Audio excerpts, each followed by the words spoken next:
O rubro-negro vai pegar o RB Bragantino. Quem tem as últimas pra gente é Vinícius Calado. Fala, Vinícius.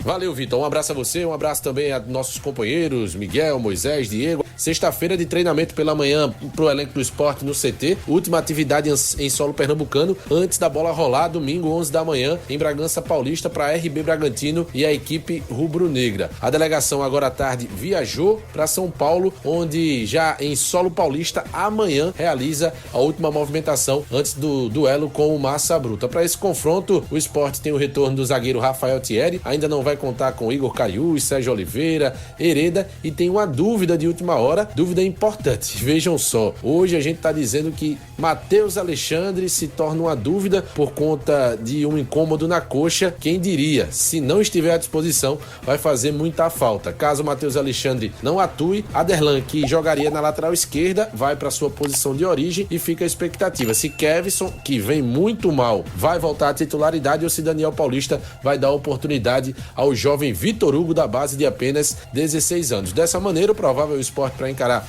o Bragantino deve ter Gabriel Vasconcelos, Matheus Alexandre ou Aderlan, Rafael Thierry Ramon, Aderlan ou Vitor Hugo ou ainda Kevson, Cristian Rivera, Zé Lucas, Lucas Lima, Léo Pereira, Derek e Mateuzinho. Esse deve ser o leão para encarar o Massa Bruta. Para esse jogo, a arbitragem já está definida e escalada, será a FIFA. Anderson Daronco, que terá como assistentes Michael Stanislau, Thiago Augusto Capes Diel, trio do Rio Grande do Sul. Quarto árbitro, Tailan Azevedo Gomes, do Amapá. O VAR terá o comando de Carlos Eduardo Nunes Braga, assistido por Daniel do Espírito Santo Parro e Patrício Wallace Correia Maia. Esse trio do vídeo será do Rio de Janeiro. Fora das quatro linhas, o Leão hoje apresentou o projeto do seu novo CT, orçado em 22 milhões de reais. Esse CT terá uma grande estrutura. A primeira etapa tem previsão para ser concluída até novembro do próximo ano, até novembro de 2026, e vai ficar exclusivamente para a base e para o futebol feminino. O esporte querendo se tornar aí referência, potência, tanto na base como também no futebol feminino. O esporte trazendo todos os detalhes desse projeto bem complexo, e claro que a gente vai trazer minuciosamente sobre essa nova empreitada do Clube Rubro-Negro. Por hoje é só, um abraço, volto contigo, Vitor. Maravilha, valeu, muito obrigado, Vinícius Calado. Se quer realmente livrar dessa condição de ser o pior time da história dos pontos corridos, tem que reagir, que haja pelo menos um mínimo de situação para que o esporte consiga pelo menos pontuar, né, conseguir um ponto interessante contra esse Bragantino que está em queda livre nessa segunda metade da Série A. Agora, acreditar nessa reação do esporte, ainda que depois da data FIFA, com tempo de treinamento, aí eu tenho ouvido muito mais gente desconfiada do que confiante, viu, Vibrante? Ô, Vitor, um abraço para você, para toda a rapaziada. Eu também estou no time daqueles que não tem muita crença, nem nesse jogo contra o Bragantino, e nem numa reação para sair dessa situação incômoda que o esporte ocupa no campeonato. Porque nós não seríamos muito verdadeiros se estivéssemos aqui trazendo uma boa esperança para a torcida em relação a domingo. Quais seriam os argumentos para isso?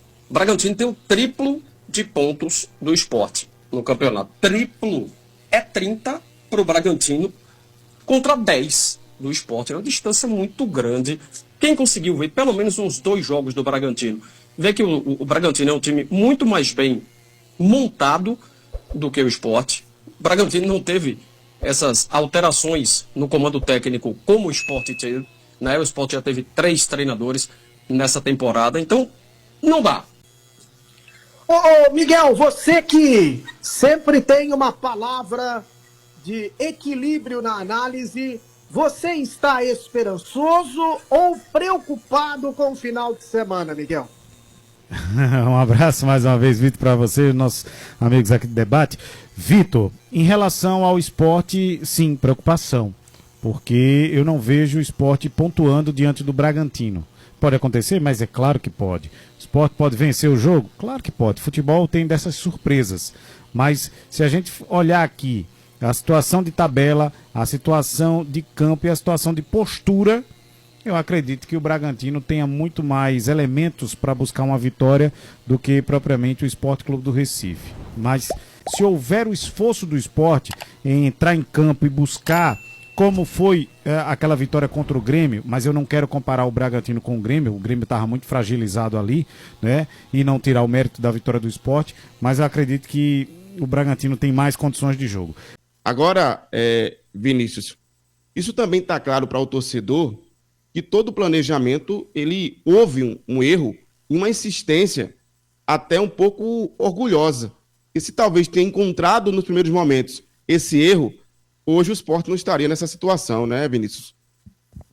Moisés, eu enxergo como uma responsabilidade coletiva, começando lá atrás com o Pepa, onde a direção colocou uma responsabilidade, ou deu a chave do clube para um treinador depois do acesso, onde ele trouxe atletas de valor muito alto, da sua confiança, dentro de um perfil de jogo que talvez, e na minha visão não é o do Sport, querendo um time frágil fisicamente e que fosse muito técnico, e isso não é e nunca foi o perfil do Sport. O Sport sempre teve times aguerridos, com muita força na transição, que tinham assim uma intensidade muito alta, e esse foi o perfil totalmente oposto, que o escolhido pelo Pepe. Então, tem a responsabilidade da direção nas escolhas, dos treinadores que passaram e dos atletas que, em campo, de alguma maneira, não conseguiram trazer o resultado, não conseguiram ter o desempenho adequado. Então, eu acho que isso tudo é um conjunto de responsabilidades envolvendo todos que estão dentro do processo, viu, Moisés? Ô Zé, Rafael Thierry, como o Vinícius falou, deve retornar. Tem a questão do Rivera, que ficou aquela expectativa, né? Se ele vai estar à disposição a tempo. O atleta deve ir para a partida. Mas, por outro lado, o Sport continua com essa dúvida, Zé, na lateral esquerda. Não sabe se vai usar o Kevs, não sabe se vai usar o Aderlan, ou até mesmo o menino da base, que é o Vitor.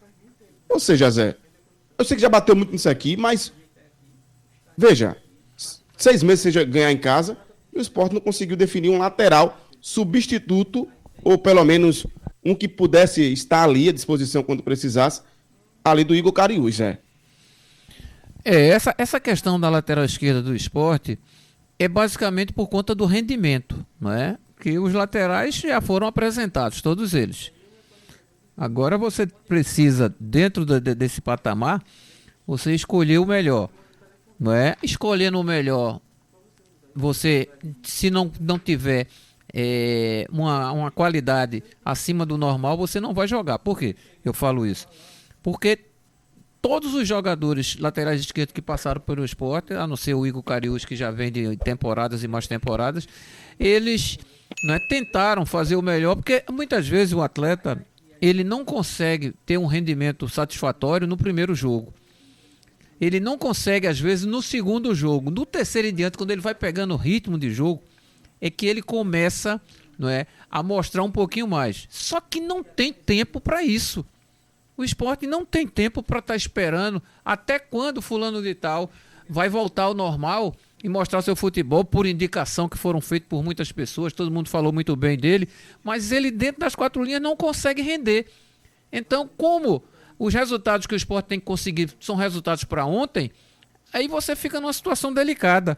Então você vai tentar fazer com que o Aderlan ele jogue, já comece a saber exatamente qual é a pressão que é exercida, porque você vai estar, a partir do momento que coloca a camisa do Sport, você vai ser comunicado de que está sendo observado. Isso não precisa nem falar para ele, é uma coisa natural, mas tá complicado depois que o Igor Cariús saiu dali essa situação, porque antes você tinha um cara que você sabia, você tem o Filipinho que joga por aquele lado e ataca mais do que defende, você tem o Dalbert que... Você já tinha as características, né, Zé? Pois que você defende mais do que você ataca, mas você tinha esses jogadores. Aí a mudança a mudança técnica na comissão.